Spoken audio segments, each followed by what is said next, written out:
Friends, आप सभी का स्वागत है डीडी आनंद महाविद्यालय चैनल बीएड प्रथम वर्ष के अति लघुत्तरीय महत्वपूर्ण प्रश्नोत्तरों के बारे में। तो फ्रेंड्स चलिए स्टार्ट करते हैं। इसका विषय है ज्ञान एवं पाठ्यक्रम।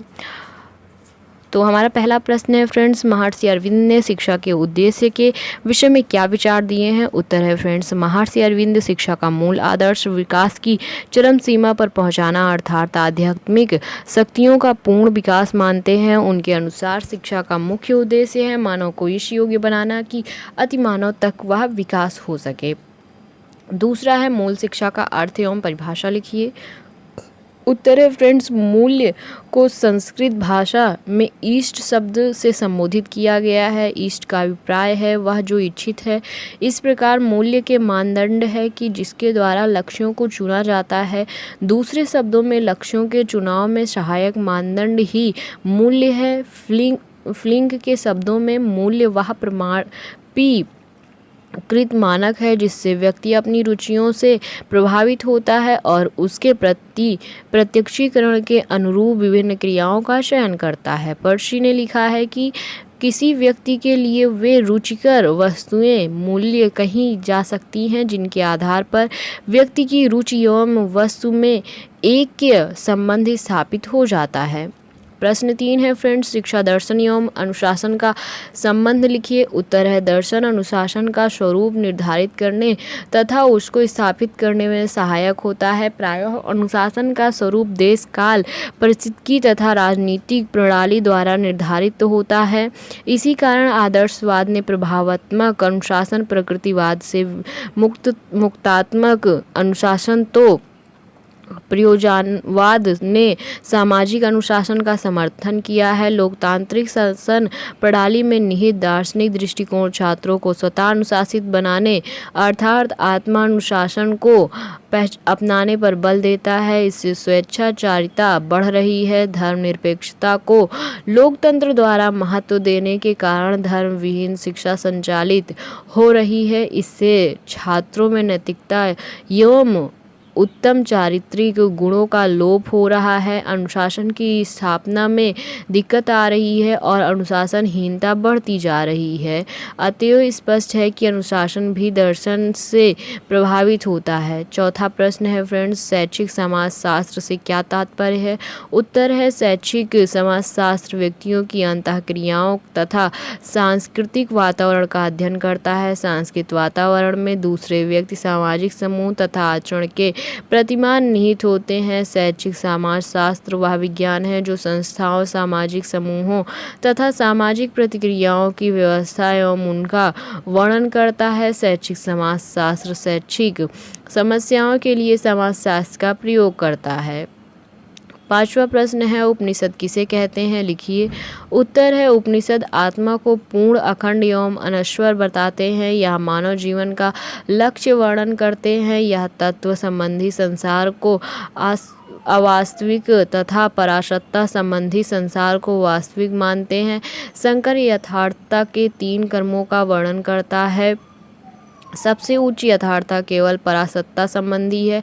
वह अंधेरी रात्रि में एक रस्सी को सांप समझ लेने का उदाहरण देते हुए कहते हैं कि रस्सी की वास्तविकता और सर्प की अवास्तविकता के बीच एक स्तर है। वह है हमारा सांसारिक जीवन। एक विभ्रम है जो सर्प की अवास्तविकता जानने से कुछ और थोड़ी देर तक बना रहता है। जब मनन द्वारा हमारे सांसारिक जीवन की अवास्तविकता समझ में आने लगती है तो इस ज्ञान का द्वारा हमारे सामने से संसार की वास्तविकता का पर्दा उठ जाता है। हमारे जीवन की झूठी प्रकृति का पता लग जाता है। इस प्रकार इस चिंतन में एक ऐसी सर्वसत्ता का वर्णन किया जाता है जिसे निर्गुण ब्रह्म कहते हैं, जो सब गुणों का विशेषताओं से रहित होता है। वास्तव में उपनिषद की विचारधारा में ब्रह्म के 2 रूप हैं, मूर्त एवं अमूर्त। निर्गुण ब्रह्म अमूर्त रूप ही है। छठवां प्रश्न है फ्रेंड, जनतंत्र और शिक्षा से आप क्या समझते हैं? उत्तर है जनतंत्र की सफलता के लिए नागरिकों का शिक्षित होना बहुत आवश्यक है। जनतंत्र में शासन प्रजा के हाथ में होता है और जनता प्रशासन के लिए अपने प्रतिनिधियों का चुनाव करती है। यदि जनता शिक्षित नहीं होगी तो वह अपने जनमत के अधिकार का उपयोग ठीक से नहीं कर पाएगी। वह स्वतंत्र निर्णय लेकर विवेक और तर्क के आधार पर अच्छे प्रतिनिधि का चुनाव भी तभी कर सकती है जब वह शिक्षित और नागरिकता के गुणों से युक्त हो। यदि चुने गए प्रतिनिधि जनता के हित में काम करते हैं तो वे पुनः चुने जा सकते हैं, अन्यथा उन्हें हटाकर दूसरे प्रतिनिधियों का चुना जा सकता है। उपयुक्त व्यक्तियों के चुनाव से जनता के हितों की रक्षा तो होती ही है, समाज को नैतिक संबल प्राप्त होता है और राष्ट्र की समृद्धि होती है। यदि जनता चरित्रहीन, अनैतिक, अशिक्षित होगी तो उसके प्रतिनिधि भी वैसे ही होंगे। ऐसे लोग शासन को जनहित में चलाने की योग्य नहीं होते हैं। इसलिए जनतंत्रात्मकता शासन प्रणाली में जनता का प्रशिक्षित होना बहुत ही आवश्यक है। इसलिए देश में अनिवार्य और निःशुल्क शिक्षा की व्यवस्था की जानी चाहिए। सातवां प्रश्न है गांधी जी के शिक्षण विधि का उल्लेख कीजिए। उत्तर है शिक्षण विधि में गांधी जी महत्वपूर्ण परिवर्तन चाहते थे। इस परिवर्तन की दिशा में वे पहली बात यह चाहते थे कि शिक्षण का माध्यम मातृभाषा में होना चाहिए। दूसरी महत्वपूर्ण बात वे ये चाहते थे कि शिक्षण पुस्तकीय न होकर क्राफ्ट केंद्रित हो। क्राफ्ट को न केवल मनोरंजन का साधन मानकर चरित्र निर्माण का भी साधन मानते थे। इस क्राफ्ट केंद्रित शिक्षा के द्वारा बालकों को हाथों की शिक्षा देना चाहते थे। आठवां प्रश्न है प्राचीन काल में शिक्षा का क्या पाठ्यक्रम था? उत्तर है प्राचीन भारत में पाठ्यक्रम का नियोजन इस प्रकार से था कि बालक परिवार में रहकर वर्णमाला सीखता था। इसके बाद ही वह प्राथमिक विद्यालय में शब्द विद्या सीखता था, जहां उसे व्याकरण का बोध भी कराया जाता था। इसके पश्चात जब व्याकरण के अध्ययन तथा साहित्य और भाषा में आवश्यक ज्ञान वह प्राप्त कर लेता था तो उसे तर्क सिखाया जाता था और उससे शिल्प विद्या दी जाती थी। इस प्रकार उसमें तार्किक शक्ति, सौंदर्यानुभूति, वस्तुएं निर्माण करने की व्यावहारिक कुशलता तथा सुडौल कर्म, अनुपातित क्रम तथा वस्तुओं की रचना में सौंदर्य का ज्ञान हो जाता था। इस प्रकार की सामान्य शिक्षा के पश्चात इसे कुछ वृत्तिक एवं तकनीकी विषय जैसे चिकित्सा शास्त्र, आयुर्वेद, गणित, अर्थशास्त्र इत्यादि सिखाए जाते थे। नौवां प्रश्न है प्रयोजनवाद के प्रमुख सिद्धांत का वर्णन कीजिए। उत्तर है प्रयोजनवाद के प्रमुख सिद्धांत निम्नलिखित है, जिसमें पहला है जगत की प्रकृति अनिश्चित है। दूसरा है जगत अनेक तत्वों से बना है। तीसरा है जगत के पीछे कोई अनुभवातीत सत्ता नहीं है। चौथा है ज्ञान क्रिया का प्रतिफल है। पांचवा है जो सिद्धांत कार्य करते हैं वे सत्य हैं। छठवां है जीवन के मूल्य बदलते रहते हैं। सातवां है प्रयोजनवाद उपयोगिता के सिद्धांत पर बल देते हैं। आठवां है प्रयोजनवाद लचीलेपन में आस्था रखता है। नौवां है अंतिम सत्ता निर्माण अवस्था में है। 10वां है प्रयोजनवाद वर्तमान तथा भविष्य में आस्था रखता है। 10वां प्रश्न है शिक्षा और दर्शन में क्या संबंध है, वर्णन कीजिए। उत्तर है शिक्षा और दर्शन में संबंध निम्नलिखित है। पहला है शिक्षा दर्शन का ही सिद्धांत है। दूसरा है दर्शन शिक्षा का पूरक है। तीसरा है दर्शन शिक्षा की अमूल्य सहायता करता है। चौथा है शिक्षा का एक आधार दर्शन भी है। पांचवा है शिक्षा विभिन्न ढंग से दर्शन से संबंधित है। छठवां है दोनों जीवन के अभिन्न अंग है। सातवां है दर्शन शिक्षा का मार्गदर्शक है। आठवां है दर्शन और शिक्षा का संबंध आत्म यानी कि सेल्फ और मूल्यों से है। नौवां है दर्शन सैद्धांतिक एवं विचार मूलक है तथा शिक्षा व्यवहार मूलक है।